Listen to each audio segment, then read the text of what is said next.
He was born in a small town where dreams were small too. People there didn't talk much about big goals or success. Most just wanted enough food, a roof, and some peace at the end of the day. But this boy, from a very young age, looked at the world differently. While other children played in the fields, he would sit under a tree, looking at the sky, wondering what life was like beyond the hills that surrounded his village. His parents worked hard every day. His father spent long hours doing construction work while his mother cleaned houses. They didn't have much, but they gave what they could. Love, care, and a belief that good people always find a way. Still, life wasn't easy. Some nights, the kitchen was quiet because there wasn't enough food for everyone. His parents often pretended they had already eaten, just so he could have his share.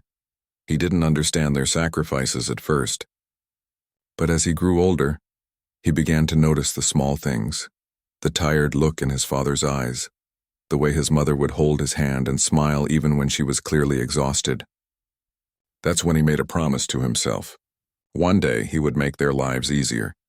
He didn't know how or when, but he knew he had to. School wasn't simple either. His uniform was old and his shoes had holes. Some of the other kids laughed at him, but instead of fighting back, he just smiled. He wasn't angry. He just believed that one day things would change. He loved to learn. His teachers said he was quiet but always curious. He asked questions that most students never thought of. Sometimes the teachers didn't even have the answers. After school, he would run to help his father at the construction site. He carried small bricks, fetched water, and watched carefully as his father worked. Even when his hands hurt or his clothes got dirty, he didn't complain.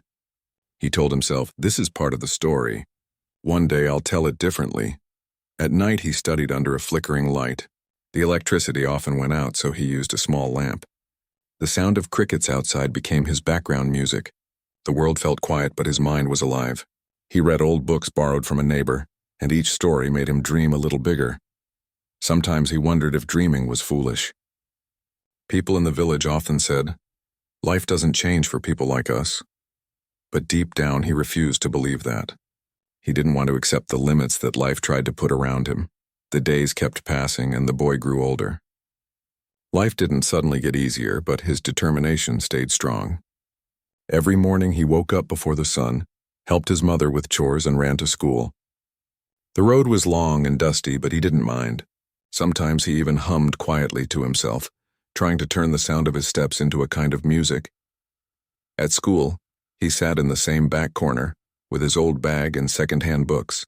He was quiet, but his eyes were always focused. The teacher often called him to the front when she noticed he already knew the answers. He didn't talk much, but his confidence showed in the way he stood, straight and steady, even when others whispered or laughed behind him. One afternoon, his teacher asked the class what they wanted to become when they grew up. Some said farmers, some said shopkeepers, and a few said they didn't know. When it was his turn, he looked down for a moment and said softly, "I want to study more. I want to learn everything I can." The room went silent for a few seconds. Then someone at the back chuckled, "How will you do that? You can't even afford new shoes." The laughter that followed was sharp and quick. The teacher told everyone to be quiet, but the words had already hit him. That evening, he walked home slower than usual. He didn't cry, but he felt something heavy in his chest. When he reached home, his father was fixing an old chair and his mother was washing clothes. They looked up and smiled, unaware of the day's small heartbreak. Later that night, as he studied by the lamp, his mother came over with a bowl of rice. She sat beside him and said, "You don't have to be like anyone else. Just keep doing your best. That's enough." He nodded quietly. Her words gave him strength. He told himself again, "One day I'll make it. I don't know how yet, but I'll make it." When he finished school, it was time to decide what came next. Most of his friends were leaving to work in fields or shops. His family didn't have money for college, but he refused to give up. He found small jobs in town, carrying bags at the market, cleaning a small workshop, delivering goods. He saved every coin he could. At night, when others slept, he still studied. Sometimes he felt tired, so tired that even keeping his eyes open was a struggle. But he remembered his promise to himself and to his parents. He knew they were counting on him, even if they never said it aloud. One day, while he was working at the market, a man came by and dropped his wallet without noticing. The boy saw it fall, picked it up, and ran after him. The man was surprised when the boy handed it back. "You could have kept it," the man said. The boy smiled and shook his head. It wasn't mine. The man looked impressed. Later, he asked the boy about his life, his family, and his dreams. When the boy told him everything honestly, the man grew quiet for a moment. Then he said, "Come see me tomorrow. Maybe I can help you." That night, the boy could hardly sleep. He didn't know what the man meant or whether it was real hope or just another false promise. But something inside him told him to believe this time. The next morning, the boy woke up before sunrise. He couldn't stop thinking about what the man had said the day before. Maybe it was a promise, maybe just a kind word, but something about the way the man spoke gave him hope. He put on his cleanest shirt, one his mother had washed the night before, and walked quickly to town. The man was already waiting outside a small office building. He smiled when he saw the boy. "You came," he said simply. The boy nodded. The man opened the door and invited him inside. It was the first time the boy had ever stepped into an office. The room smelled faintly of paper and ink, and there were shelves filled with files. The man explained that he ran a small business, and he needed someone honest to help with errands and deliveries. The boy listened carefully, not wanting to miss a single word. The man continued, "You'll have to work hard. It's not easy, but if you stay honest and focused, you can learn a lot." The boy accepted immediately. He started the very next day. His job was simple: carry documents, clean the workspace, help arrange supplies, but to him, it felt like the start of something new. For the first time, he was learning how things worked beyond his village. He watched how people talked, how they made deals, how they planned things. Even though the work was tiring, he loved every minute of it. He never complained. The man noticed this and often smiled quietly when he saw the boy sweeping the floor after everyone else had left. "You remind me of myself when I was young," the man once said. The boy looked up, unsure what to say, but the man only laughed softly and added, "Keep working like this, and one day you'll go far." Weeks turned into months. The boy saved almost all his earnings. Every weekend, he went back to his village and gave the money to his parents. His mother would always tear up, saying he needed to keep something for himself, but he refused. "You've done enough," he'd say gently. His father didn't talk much, but the pride in his eyes said everything. Slowly, the boy began to dream differently. He didn't just want to study now. He wanted to build something, create something that would help others like him. But he knew dreams alone were not enough. He needed to keep learning one small step at a time. One evening, when he was locking up the office, the man called him in. He looked serious but kind. "I've been watching you," he said. "You're not like most people. You have patience, honesty, and a hunger to learn. I want to help you go to school again, part-time in the evenings. You can work during the day and study at night." For a few seconds, the boy couldn't believe what he'd heard. He tried to speak, but his voice caught in his throat. Finally, he managed to say, "Thank you, sir. I'll do my best." The man smiled and placed a gentle hand on his shoulder. "That's all I ask." The next week, the boy started attending evening classes in town. It wasn't easy. After a long day of work, his body often ached and his eyes grew heavy. But when he sat in that small classroom, surrounded by books and people who wanted to learn, he felt alive again. Every new word, every new lesson felt like a step closer to the future he had dreamed of. Sometimes, when he walked home late at night, the streets empty and the lamps flickering, he thought about how far he had come. Just a few years ago, he was sitting under a broken lamp in his village, reading borrowed books. Now he was working in a city, studying again and saving money for his family. He still had a long way to go, but for the first time, he felt that life was opening up to him. The world that once seemed so far away was now slowly unfolding, piece by piece, right in front of his eyes. Months turned into years, and the boy's life began to take a shape he had never imagined before. Every morning he worked hard at the office, and every evening he went to his small classroom. It wasn't an easy life. His body was tired most of the time, but his heart stayed strong. He often reminded himself that tiredness was a sign of progress. Every drop of sweat meant he was moving forward. The man who had given him the job continued to support him quietly. Sometimes he would stop by the classroom to check on the boy's progress. He never said much, just a few simple words like, "Keep going," or "I'm proud of you." Those small words meant more than any gift. The boy had learned long ago that kindness didn't need to be loud to be powerful. At school, he started to stand out. His teachers noticed how focused he was, how deeply he cared about learning. Some of his classmates even began asking him for help with their lessons. For the first time in his life, he felt like he belonged. He was no longer just the poor boy who worked at the market. He was someone people respected, someone people looked up to. But life still tested him in quiet ways. There were nights when he came home and found that the electricity was out again. He would light a small candle and continue studying anyway. There were days when he didn't have enough money to eat properly, but he didn't complain. He told himself that hunger was temporary, but knowledge would stay forever. One day, the man at the office called him in and said, "You've learned everything you can here. It's time for you to do something bigger." The boy was surprised. He didn't know what that meant. The man continued, "I've spoken to a friend in the city. He runs a company that helps young people like you continue their education. If you want, you can apply. I think you're ready." That night, the boy couldn't sleep. He lay awake, staring at the ceiling, thinking about everything that had brought him here. The struggles, the long nights, the moments of doubt, and the quiet support that had guided him along the way. He wanted to believe he was ready, but deep down he was scared. What if he failed? What if this chance slipped away like all the others before it? The next morning, he gathered his courage and went to meet the man's friend. The city was busier and louder than anything he had ever seen. Tall buildings rose around him and cars filled the streets. He felt small again, like the boy who once sat under a tree with torn shoes. But he remembered the promise he had made to himself years ago, to never give up, no matter how hard things became. The meeting went well. The man's friend listened carefully to his story and was impressed by his honesty and determination. "We can offer you a place in our training program," he said. "You'll study while working part-time. It won't be easy, but I think you'll do well." Tears filled the boy's eyes, but he quickly wiped them away and said, "Thank you. I'll give my best." When he returned to his small room that night, he sat quietly for a long time.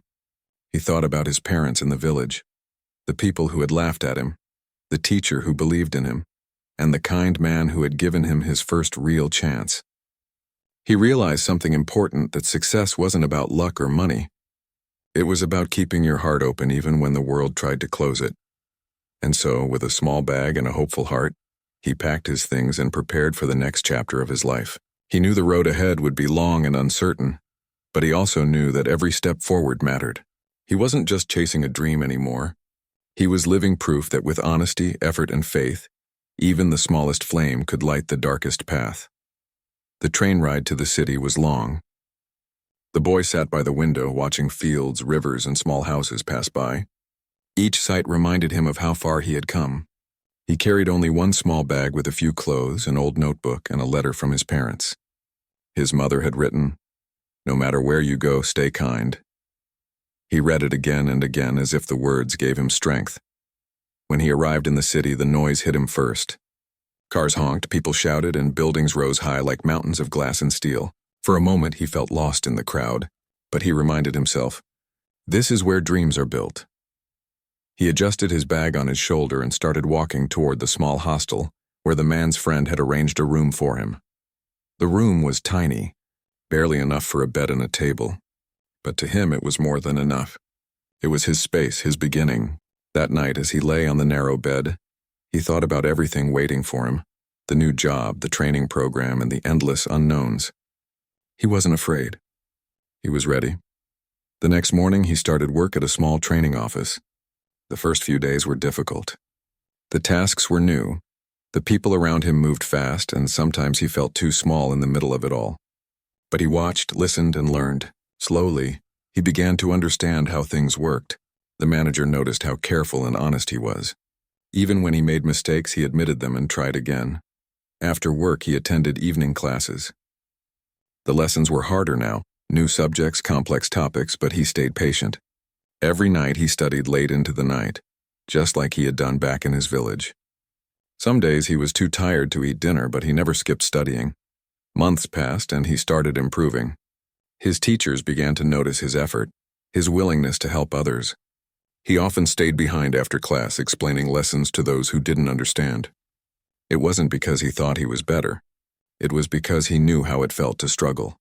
One evening after class, his teacher said, "You remind me of why I became a teacher. You never stopped trying." The boy smiled quietly. Compliments made him shy, but deep inside he felt proud. Life in the city wasn't without struggles. The rent sometimes went up, Food prices changed, and there were days when his small savings ran out before the month ended. But somehow he always managed. When he felt lonely, he thought about his parents, their faces, their sacrifices. That always gave him strength. 1 year later, he completed his training. On the final day, the manager called him into the office. "You've done well," the manager said.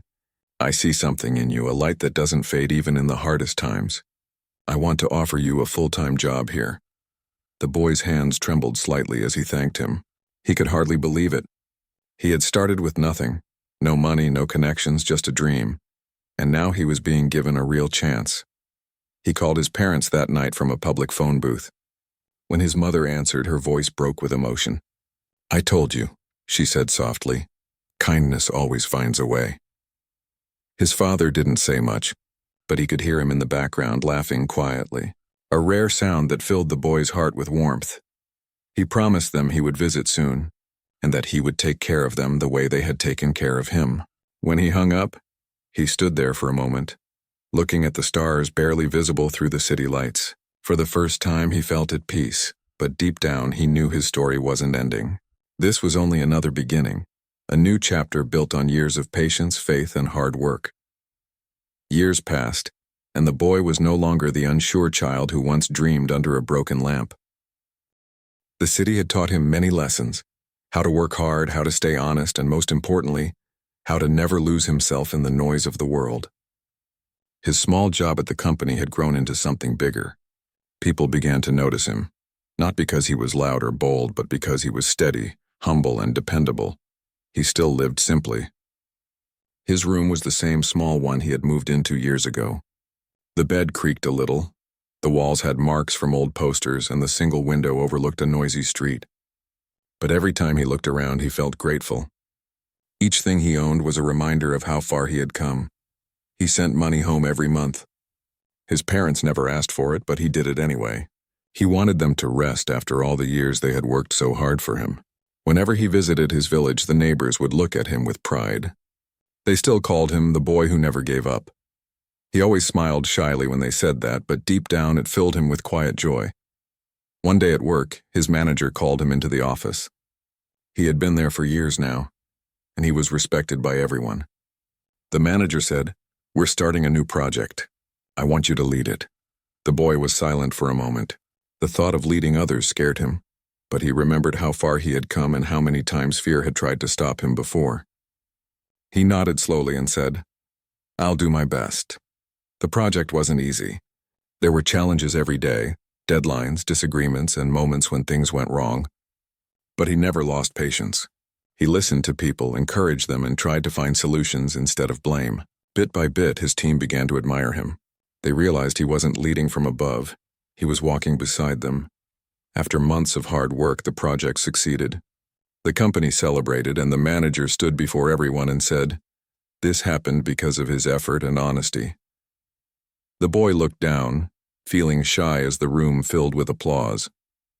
But inside he felt something shift. He realized that leadership wasn't about power. It was about kindness, trust, and the courage to keep going when others stop. Life began to move faster after that. He received promotions, more responsibilities, and even more respect. But he never let success change who he was. He still took the same bus to work, still ate the same simple food, and still helped anyone who needed it. When a new young worker joined the company, shy and uncertain, he saw himself in that person. He guided the newcomer patiently, sharing small lessons that he had learned the hard way. Sometimes late at night he sat by his window, looking at the lights of the city. He thought about his childhood, the long walks to school, his parents' tired faces, the old lamp he studied under, the kind man who had once believed in him. Every memory felt like a piece of a puzzle that had led him here. But even as life improved, he never forgot where he came from. He began saving money for something special. His dream now wasn't just for himself, it was for others. He wanted to build a small learning center in his village, a place where children could study for free. He knew how hard it was to dream when you had nothing. He wanted to make sure no one in his village ever felt that hopelessness again. He visited his village more often now, speaking with local teachers, finding a small piece of land, and slowly making his plan real. His parents watched proudly, often saying, "You've become everything we ever hoped for."